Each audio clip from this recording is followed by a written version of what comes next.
Radhe Radhe friends, welcome back to my channel. कैसे हो आप सब? उम्मीद है सब स्वस्थ और मंगलमय होंगे। फ्रेंड्स, इस वीडियो पे मैं आप लोगों के सारे सवाल को लेकर आई हूँ जिनके जवाब मैं आज दूंगी। आज मैं किसी तरह के वीडियो नहीं शूट कर रही हूँ, बल्कि ये क्वेश्चन आंसर है, वीडियो है। तो सबसे पहले मेरे माधव का बर्थडे है, तो आप लोग राधे राधे या फिर हैप्पी बर्थडे कमेंट करते हुए आगे बढ़े। आज देखें मेरे लाला कितने प्यारे लग रहे हैं दोनों, मेरे कान्हा और माधव। तो आप हैप्पी बर्थडे ज़रूर बोले। तो चलिए इस वीडियो में मैं आगे बढ़ती हूँ। इससे पहले मैं आप लोगों को बता दूँ कि बहुत सारे क्वेश्चन आंसर थे, बहुत सारे सवाल थे आप लोगों के, जो मैं उसमें से कुछ सवालों को लेकर आई हूँ जिसके जवाब मैं आपको इस वीडियो में दूँगी। जैसा कि मैंने आप लोगों को बताया कि इस वीडियो में मैं आप लोगों के सवालों के सिर्फ जवाब दूँगी, और ये कोई अलग से मैं अपने लड्डू गोपाल जी के लिए वीडियो बनाती हूँ तो उस तरह का वीडियो नहीं है।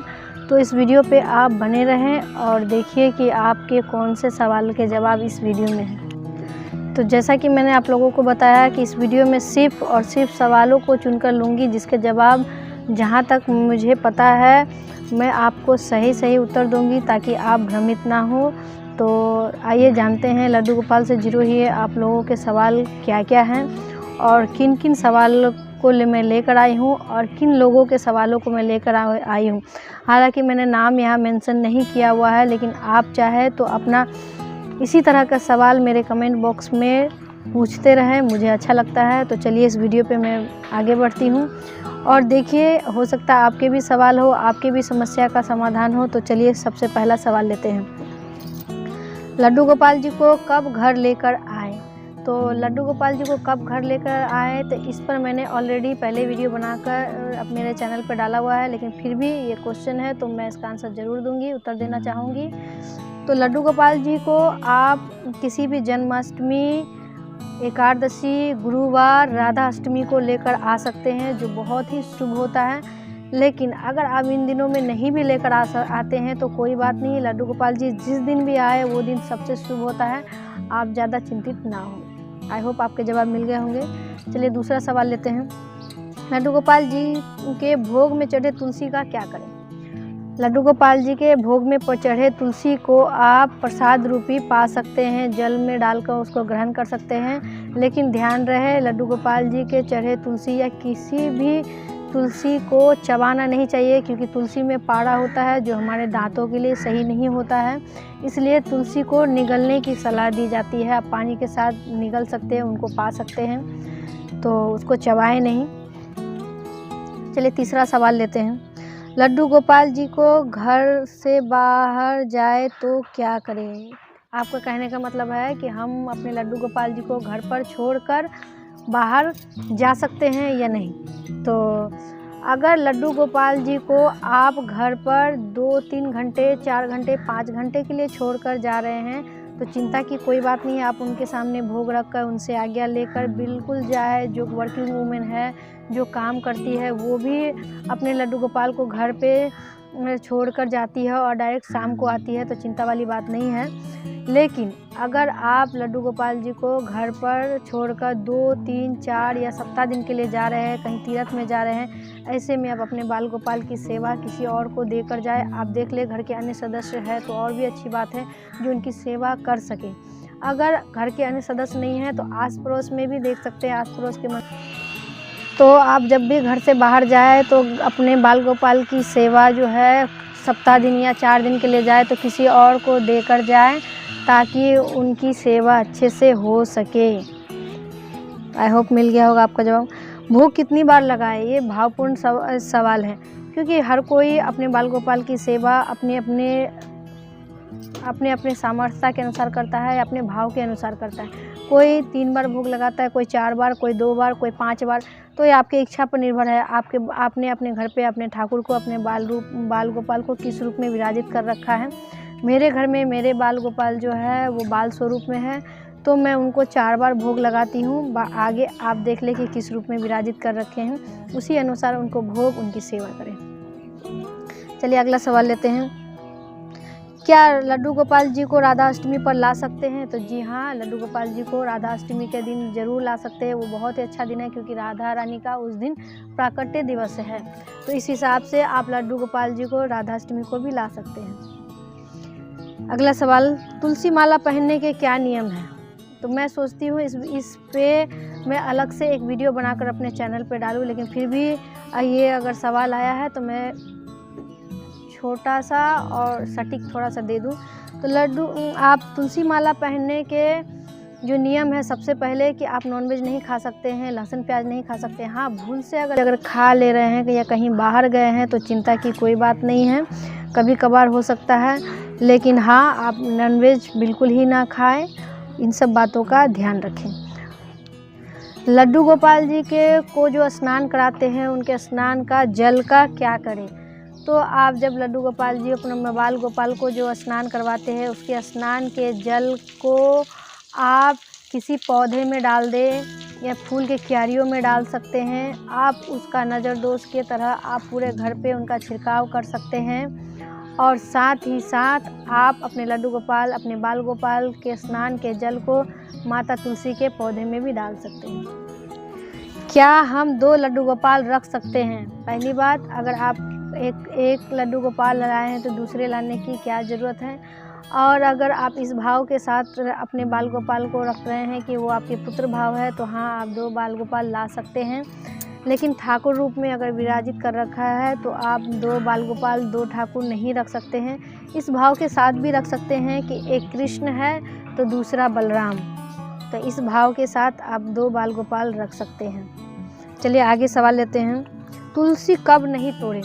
तो इस पर भी मैंने एक वीडियो बनाकर अपने चैनल पे डाला हुआ है। चाहे तो आप मेरे चैनल पे देख सकते हैं, नहीं तो मैं उसका लिंक डिस्क्रिप्शन में डाल दूँगी, आप जाके वहाँ से चेकआउट कर ले। शॉर्ट में मैं बता देती हूँ, तुलसी को किसी भी एकादशी, रविवार, ग्रहण के दौरान अशुद्ध अवस्था में तुलसी को ना तोड़ें। लेकिन अगर आप बाल गोपाल की सेवा कर रहे हैं, अपने ठाकुर की सेवा कर रहे हैं, युगल सरकार की सेवा कर रहे हैं, तो सिर्फ द्वादशी को छोड़कर आप तुलसी उनके निमित्त तोड़ सकते हैं, उनके भोग के लिए तोड़ सकते हैं। अगला सवाल लेते हैं।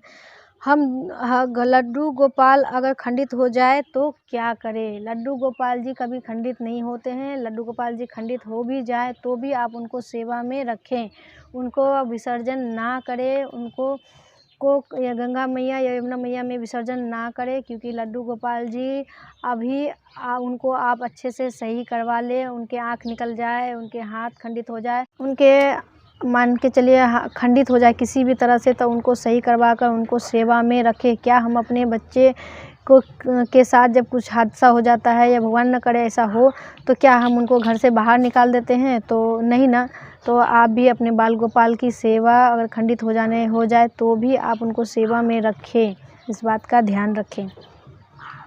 अगला सवाल, पीरियड में लड्डू गोपाल जी की सेवा कैसे करें? इसका भी वीडियो है, लेकिन फिर भी मैं बता देती हूँ। पीरियड में शास्त्रों में बोला गया है कि 3 दिन के बाद आप सेवा करें, लेकिन मैटर करता है आपका पीरियड कितने टाइम तक चलता है। किसी के 2 दिन, 2.5 दिन, किसी के 5 दिन। जब आप शुद्धि हो जाए तब भी आप बाल गोपाल की सेवा करें। लेकिन अगर आपके घर पे कोई भी नहीं है, आप अकेले रहते हैं इस स्थिति में, और आपका बच्चे स्वरूप में उनको विराजित कर रखा है, तो क्या आप अपने बच्चे को भूखे रखेंगे? नहीं ना।